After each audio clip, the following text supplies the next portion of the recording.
तो बेटा कर रहे हैं आज की क्लास स्टार्ट हम लोग। तो आज के इस लेक्चर में हम लोग पढ़ने जा रहे हैं हमारी third colligative property, that is depression in freezing point. Third colligative property क्या है?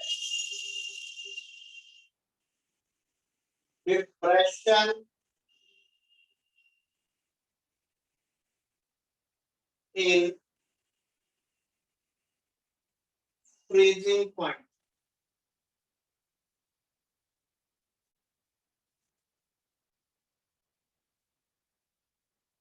ये चीज पढ़ने जा रहे हैं आज हम लोग, थर्ड कोलिगेटिव प्रॉपर्टी। अगर हम किसी सॉल्वेंट के अंदर नॉन वोलेटाइल सॉल्यूट ऐड कर देते हैं तो उसका वेपर प्रेशर डिक्रीज हो जाता है। That term is known as lowering of vapor pressure, और हमने ही पढ़ा था relative lowering of vapor is a colligative property, first colligative property. Second पढ़ा था अगर हम क्या करते हैं नॉन वोलेटाइल सॉल्यूट ऐड कर देते हैं तो बॉइलिंग पॉइंट इंक्रीज कर जाता है, that is known as the elevation in boiling point. अब तीसरी प्रॉपर्टी है नॉन वोलेटाइल सॉल्यूट ऐड करने से क्या होता है, फ्रीजिंग पॉइंट क्या कर जाता है, डिक्रीज कर जाता है। That term is known as depression in freezing point.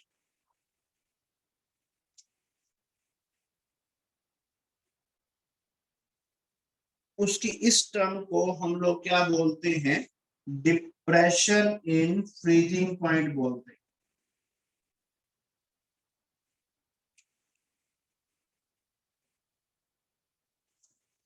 ठीक है जी।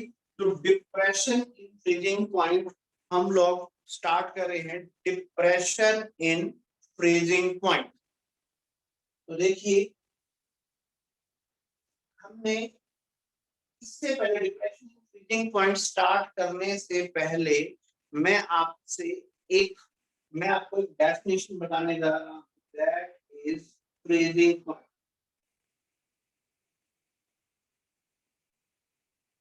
Freezing point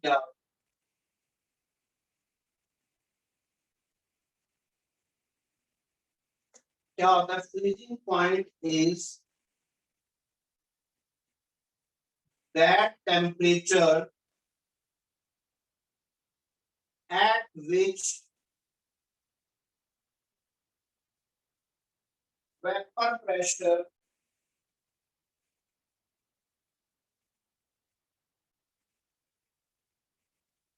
of liquid state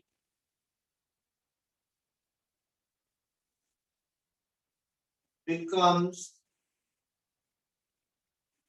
equal to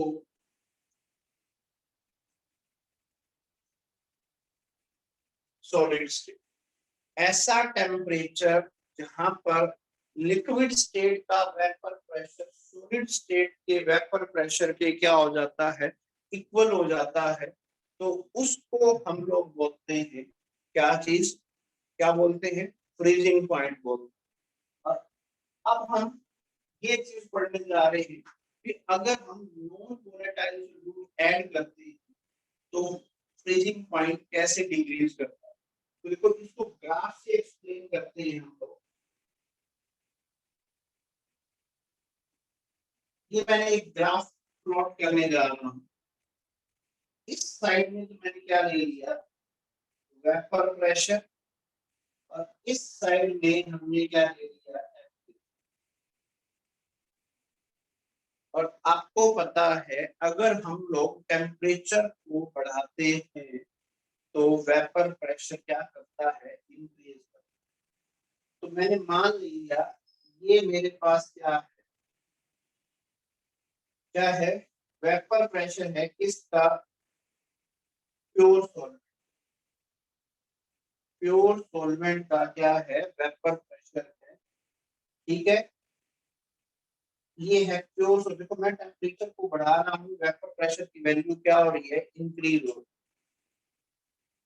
अब हम बात करते हैं अगर मैं इस प्योर सॉल्वेंट के अंदर नॉन वोलेटाइल सोल्यूट ऐड कर देता हूं, अगर मैं इस प्योर सॉल्वेंट के अंदर नॉन वोलेटाइल सोल्यूट ऐड कर देता हूं, तो हमने पहली कॉलिगेटिव प्रॉपर्टी के अंदर पढ़ा था, अगर हम नॉन वोलेटाइल सोल्यूट ऐड करते तो वेपर प्रेशर ऑफ सॉल्यूशन क्या कर जाता है, डिक्रीज कर जाता है। देखो ये क्या है हमारे पास, क्या है, ये तरफ है for solution containing non volatile solute। ये क्या है, हमारे पास उस सॉल्यूशन के कर्व है जिसके अंदर क्या किया हुआ है, नॉन वोलेटाइल सोल्यूट। ठीक है जी। अब हमारे पास फ्रीजिंग पॉइंट क्या होता है, देखो freezing point is that temperature at which vapour pressure of liquid state becomes equal to solid state. मैंने मान लिया ये क्या है हमारे पास, क्या है, कर्व है इसके लिए solid state solvent, solid solvent के लिए। ठीक है, और ये वो पॉइंट आ रहा है, ये वो पॉइंट है जहां पर देखिए सॉलिड स्टेट का और लिक्विड स्टेट का, देखो ये वो पॉइंट है देखिए जहां पर लिक्विड सॉल्वेंट का और सॉलिड सॉल्वेंट का वेपर प्रेशर क्या है, सेम। तो जहां पर क्या है, ऐसा टेम्परेचर जहां पर लिक्विड स्टेट और सॉलिड स्टेट का वेपर प्रेशर सेम हो जाता है, उसके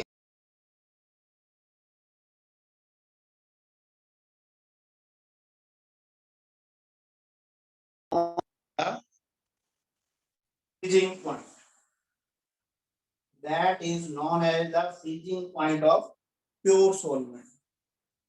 देखो ये क्या है, लिक्विड सॉल्वेंट का वेपर प्रेशर इस सॉलिड सॉल्वेंट का वेपर प्रेशर इस दोनों पॉइंट पे सेम है, तो इसके कोरस्पॉन्डिंग जो टेम्परेचर आएगा दैट इज फ्रीजिंग पॉइंट।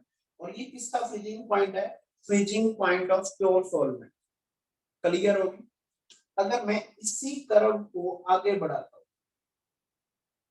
तो यहाँ पर ये मैच कर रहा है, ये क्या है, सॉल्यूशन लिक्विड स्टेट में है और ये क्या है हमारे पास सॉलिड स्टेट।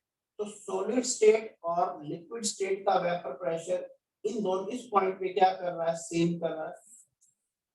तो देखो ये जो हमारे पास टेम्परेचर आया, इस टेम्परेचर की क्या है,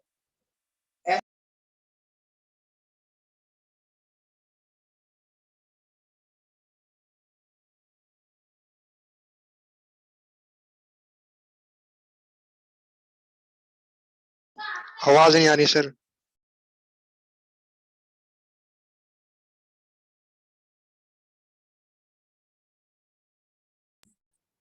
पॉइंट ऑफ प्योर सॉल्वेंट ज्यादा है। अगर हम उसके अंदर नॉन वोलेटाइल सोल्यूट ऐड कर देते हैं तो फ्रीजिंग पॉइंट डिक्रीज हो रहा है। कितना डिक्रीज हो रहा है, इतना डिक्रीज हो रहा है। इसी को बोला जाता है डेल्टा टीएफ। क्या बोला जाता है, इसी को बोला जाता है delta TF. Delta TF, delta TF क्या होता है, depression in freezing point.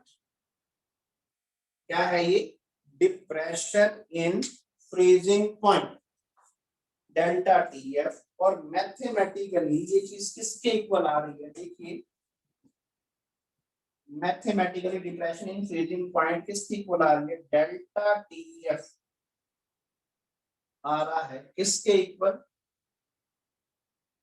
TF not minus TFS.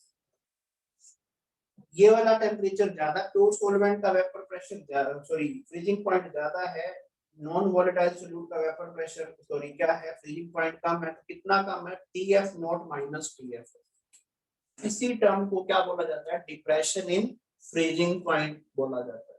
तो बेटा बहुत सारे एक्सपेरिमेंट किए गए, वहां से हमने ये चीज नोट डाउन की, delta TF that is directly proportional to क्या आ रहा था, मोलैलिटी आ रहा। एक्सपेरिमेंटली ये देखा गया delta TF is directly proportional to क्या होता है, मोलैलिटी होता है। तो डेल्टा टीएफ जब मैंने इस प्रोपोर्शनल को हटा दिया तो एक कांस्टेंट आया जिसका नेम है मोलर डिप्रेशन कांस्टेंट, केएफ। क्या है इसको, केएफ को क्या बोला जाता है, KF is known as molar depression constant. क्या है, मोलर डिप्रेशन कांस्टेंट, या इसका एक नाम और भी होता है, इसको क्रायोस्कोपिक कांस्टेंट भी बोलते हैं। तो देखो क्रायोस्कोपिक कांस्टेंट है, ये किस पे डिपेंड करता है, हमारे पास सोल्यूट के नेचर पे डिपेंड नहीं करता है, ये डिपेंड करता है नेचर ऑफ सॉल्वेंट। ठीक है, तो डिफरेंट डिफरेंट लिक्विड के लिए केएफ की वैल्यू क्या होगी, डिफरेंट होगी। ये बात आपको क्लियर होनी चाहिए। For different liquid KF is also different. तो हमने ये चीज पढ़ ली अभी, डेल्टा टीएफ किसके इक्वल होता है, डेल्टा टीएफ होता है केएफ इंटू एम। किसके इक्वल होता है, delta TF is equal to क्या होता है, केएफ इंटू एम। तो केएफ को अगर हमें डिफाइन करना है तो केएफ किसके इक्वल आ जाएगा, delta TF divide by M. If m is equal to 1 molar, अगर मैं m को 1 मोलर मान लेता हूं तो यहां से क्या आ रहा है, kf is equal to delta TF. तो डिप्रेशन क्या नाम है, kf इज इक्वल टू क्या आ रहा है, डिप्रेशन इन फ्रीजिंग पॉइंट आ रहा है। kf क्या होता है, मोलर डिप्रेशन कांस्टेंट। तो डेफिनेशन क्या आएगी यहां से, मोलर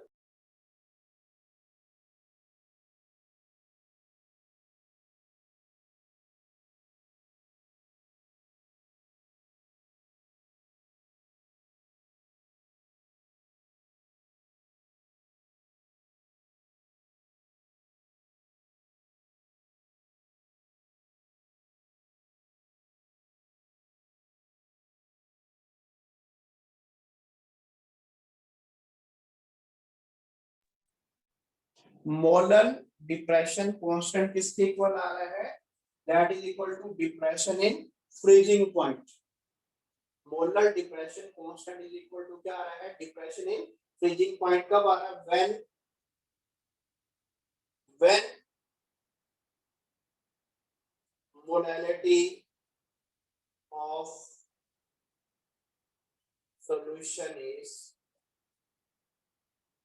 1 मोलर। जब हमारे पास सॉल्यूशन की मोलैलिटी क्या होती है, 1 मोलर होती है, then delta TF is equal to क्या हो जाता है, केएफ हो जाता है। अब हमारे पास इसकी यूनिट क्या होती है, तो यूनिट भी आप निकाल सकते हैं। डेल्टा टीएफ किस में होता है, केल्विन में होता है, और मोलैलिटी की यूनिट क्या होती है, मोलर होती है। तो एक यूनिट तो ये आ गई केल्विन पर मोलर, और मोलर को हम क्या लिख सकते हैं, मोल पर केजी लिख सकते हैं। तो दूसरी यूनिट क्या बनेगी, यहां से क्या बनेगी, केल्विन किलोग्राम पर मोल, ये लिख सकते हैं, या केल्विन पर मोलर लिख सकते हैं। ये है हमारे पास क्रायोस्कोपिक कांस्टेंट की यूनिट। तीसरा हमारे पास यहां से क्या आता है, हर एक कोलिगेटिव प्रॉपर्टी से, from every qualitative property we can calculate molecular mass of solute. From every qualitative property we can calculate molar mass of solute तो देखिए डेल्टा टीएफ से भी हम मोलर मास ऑफ सॉल्यूट निकाल सकते हैं। डेल्टा टीएफ किसके इक्वल होता है? KF into M के इक्वल होता है। M इज द मोलैरिटी और मोलैरिटी का हमें फॉर्मूला पता है, given mass of solute divide by molar mass of solvent in kilogram. और नंबर ऑफ मोल्स की जगह लिख सकते हैं given mass of solute divide by molar mass of solute divide by WA। अगर ये ग्राम में दे रखा है तो इसको किलोग्राम में कन्वर्ट करने के लिए 1000 से डिवाइड कर दिया, 1000 पर जाकर क्या होगा मल्टीप्लाई। तो यहाँ से आप लोग क्या देख रहे हैं, delta TF that is equal to KF, M की जगह मैंने ये पुट कर दिया WB divide by MB WA into 1000। हमें जो न्यूमेरिकल पूछा जाता है हमारे से वो पूछा जाता है molar mass of solute calculate कीजिए। तो MB इज इक्वल टू क्या होता है KF WB 1000 divide by delta TF into W। ये चीज आ गई हमारे पास, MB is equal to KF into WB into 1000 delta TF into WA। MB क्या है, मोलर मास ऑफ सॉल्यूट। मैं हर एक चीज को डिफाइन कर रहा हूँ। MB क्या है, मोलर मास ऑफ सॉल्यूट है। KF क्रायोस्कोपिक कांस्टेंट है, ज्यादातर इसकी वैल्यू गिवन होती है।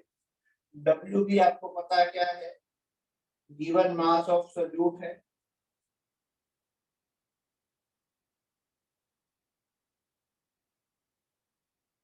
WA क्या है, मोलर मास ऑफ सॉल्वेंट है। MB हो गया, KF हो गया, WB हो गया, WA हो गया। डेल्टा TF क्या होता है, डिप्रेशन इन फ्रीजिंग पॉइंट। अगर हम लोग इनकी वैल्यू यहाँ पर पुट कर देते हैं तो हमारे पास मोलर मास ऑफ सॉल्यूट आ जाता है। तो आपके पास जो एग्जाम में क्वेश्चन पूछा जाता है उसमें ये बात पूछ ली जाती है, मोलर मास ऑफ सॉल्यूट बताइए, ये टर्म्स गिवन होती है, या गिवन मास ऑफ सॉल्यूट बताइए, या डेल्टा TF के बारे में बताइए। तो ये था हमारे पास इससे रिलेटेड क्वेश्चन। ये था हमारे पास थर्ड क्वालिटेटिव प्रॉपर्टी। आपको ये भी पता होगा क्या, depression in freezing point is a qualitative property. आप यहाँ से प्रूव कर सकते हो delta TF is directly proportional to molarity है। और मोलैरिटी किस पे डिपेंड करती है, number of moles of solute पे डिपेंड करती है। और जो चीज number of moles of solute पे डिपेंड करती है उसके नेचर पे डिपेंड नहीं करती, उसी को तो क्वालिटेटिव प्रॉपर्टी बोलते हैं। So that's why depression in freezing point क्या है, qualitative property। तो नेक्स्ट हम लोग डिस्कस करने जा रहे हैं, हमारे पास हमारी last qualitative property that is the osmotic pressure। osmotic pressure, तो osmotic pressure क्या है,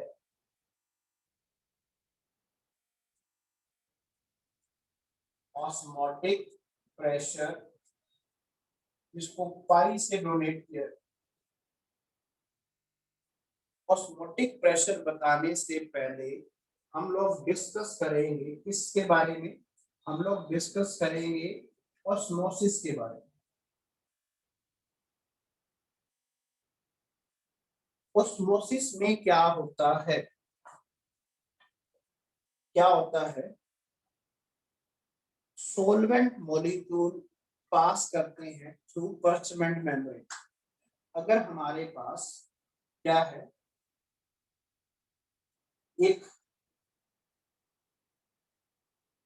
फनल है और उसकी नीचे का जो पार्ट है ये क्या है, semi permeable membrane. Semi permeable membrane है जो अपने में से किसको पास करने देती है, only and only solvent particles को ही पास करने देती है। यहाँ पर हमारे पास क्या था, सॉल्यूशन था, और यहाँ पर हमारे पास क्या है, प्योर सॉल्वेंट।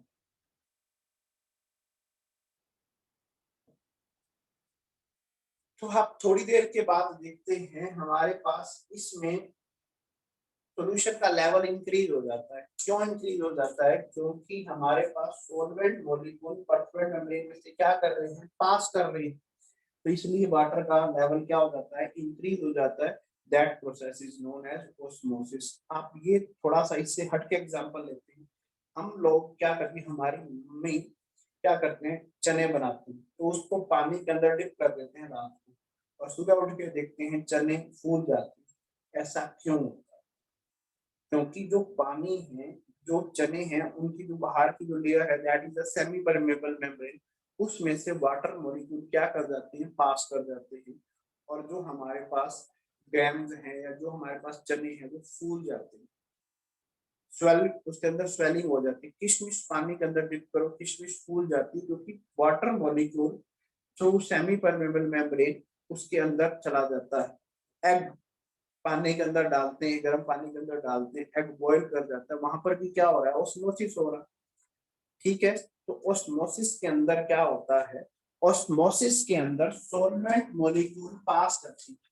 ऑस्मोसिस के अंदर क्या होता है, movement of solvent particles from a region of lower concentration of solute to region of higher concentration of solute. From a क्या होता है, solvent particles पास करते हैं region of lower concentration of solute into a region of higher concentration. तो अब हम लोग क्या करते हैं, स्टार्ट करते हैं क्या चीज, ऑस्मोसिस क्या होता है। ऑस्मोसिस के अंदर क्या होता है, osmosis is a process,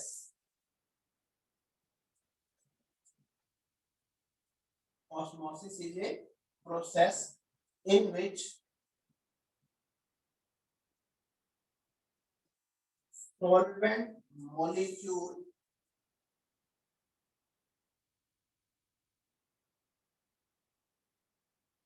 pass through semi permeable membrane from lower concentration of solute to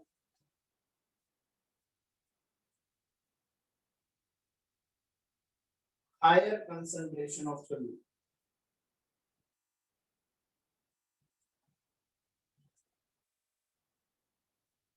क्या है, ऑस्मोसिस एक प्रोसेस है in which solvent molecule pass through semi permeable membrane from lower concentration region of solute to higher concentration of solute region, जहां पर solvent molecule pass कर जाते हैं lower concentration of solute to higher concentration of solute की तरफ। Clear होगी ये बात। अब हम लोग पढ़ते हैं इसके बारे में, ऑस्मोटिक प्रेशर के बारे में। तो ऑस्मोटिक प्रेशर क्या होता है,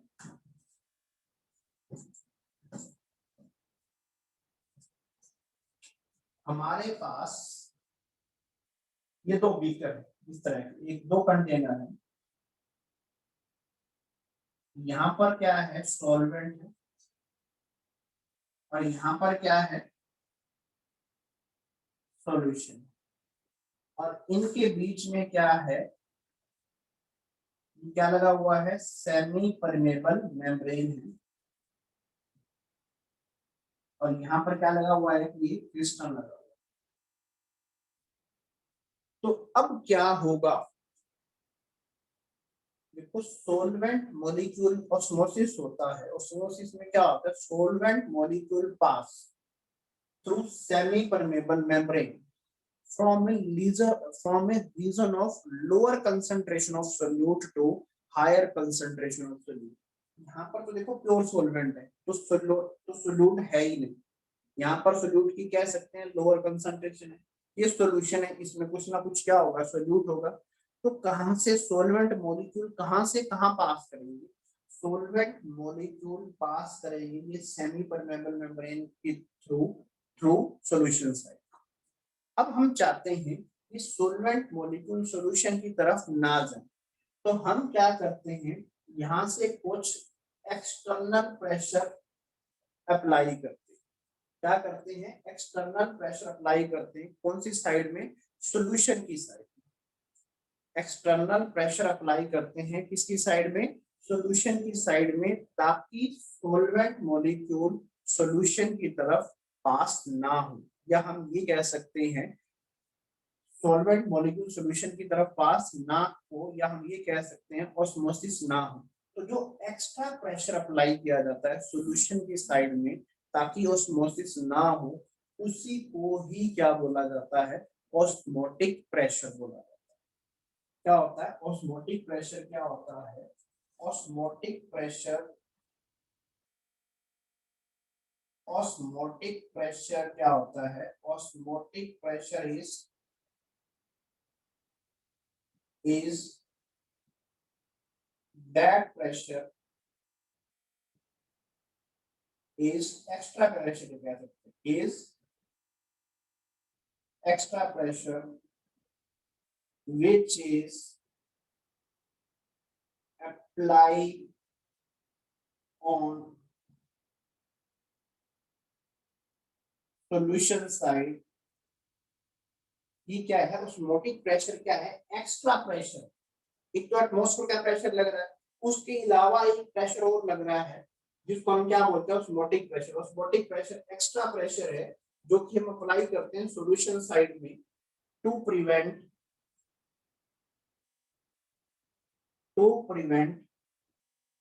ऑस्मोसिस, ताकि ऑस्मोसिस ना हो। तो क्या है? Extra pressure which is applied on solution side to prevent the osmosis, that is known as the osmotic pressure. इसी को हम लोग क्या बोलते हैं? ऑस्मोटिक प्रेशर बोलते हैं। और ऑस्मोटिक प्रेशर क्या होता है? ऑस्मोटिक प्रेशर एक्सपेरिमेंटली देखा गया, osmotic pressure is directly proportional to क्या होता है? टेम्परेचर। ऑस्मोटिक प्रेशर क्या होता है? डायरेक्टली प्रोपोर्शनल टू क्या होता है? मोलैरिटी। बाकी कोलिगेटिव प्रॉपर्टी मोलैरिटी के डायरेक्टली प्रोपोर्शनल थी, और ये जो कोलिगेटिव प्रॉपर्टी है मोलैरिटी के डायरेक्टली प्रोपोर्शनल आ रही है। ये इक्वेशन 1 है, ये इक्वेशन 2 है। तो फ्रॉम 1 एंड 2, फ्रॉम 1 एंड 2 क्या लिखा गया? Pi is directly proportional to क्या आ रहा है? एमटी। और इसको हम प्रोपोर्शनल को हटा देते हैं तो क्या आ जाता है? हमारे पास एक कांस्टेंट आ जाता है जिसको आर बोलते हैं। और इस आर की वैल्यू जो गैस कांस्टेंट था उसकी वैल्यू के इक्वल आ रही थी, इसलिए इसका नाम आर दिया गया। तो यहां से क्या आ रहा है? पाई इज इक्वल टू क्या आ रहा है? एम आर टी आ रहा है। पाई क्या है? ऑस्मोटिक प्रेशर है। एम क्या है? मोलैरिटी है। आर क्या है? गैस कांस्टेंट है। मैं दोबारा से यहाँ पर आपको एक्सप्लेन कर देता हूँ। पाई क्या है? पाई क्या है? कोलिगेटिव प्रॉपर्टी जिसका नेम क्या है? Osmotic pressure.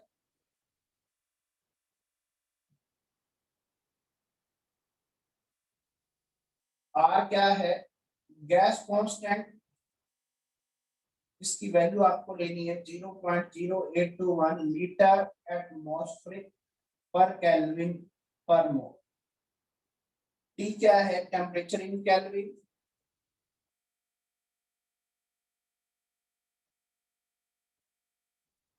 एम क्या है? Molarity.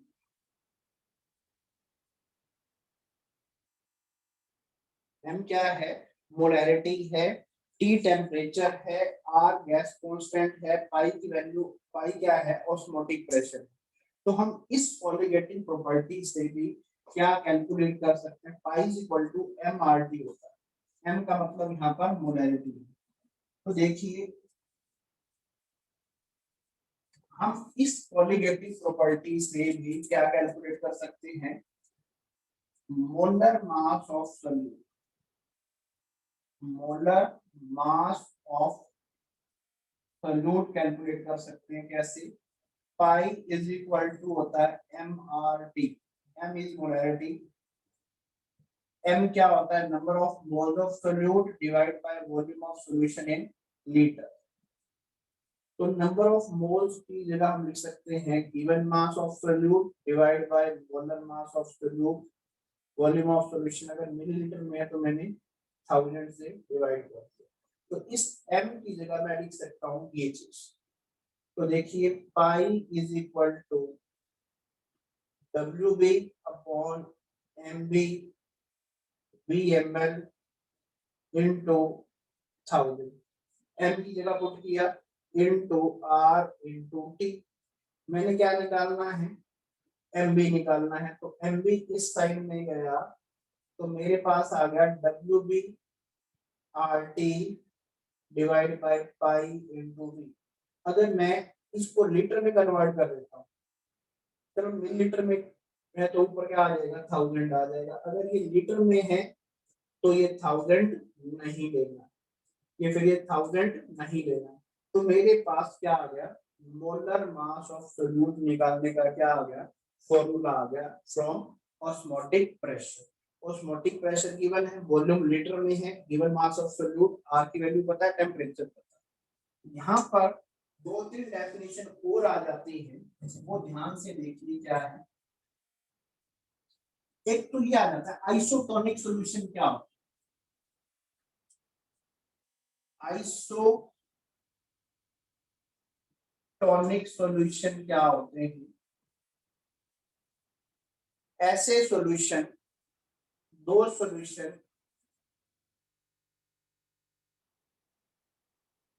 which have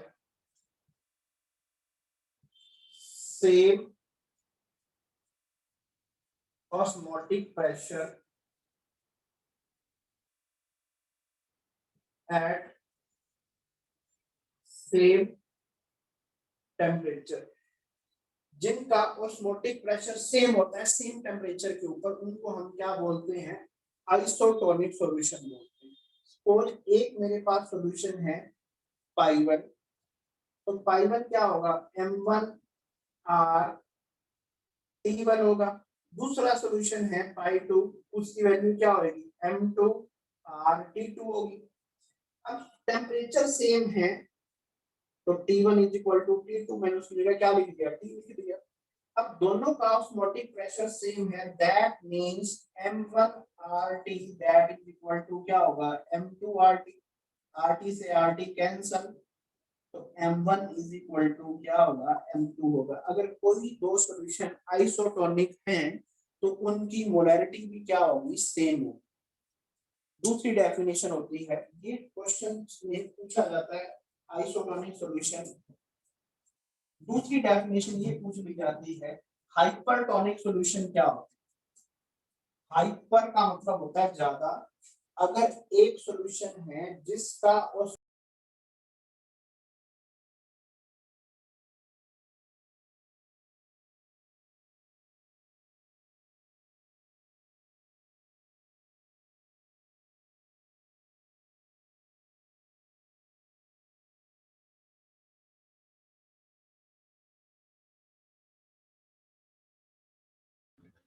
sir audio नहीं आ रही आपकी।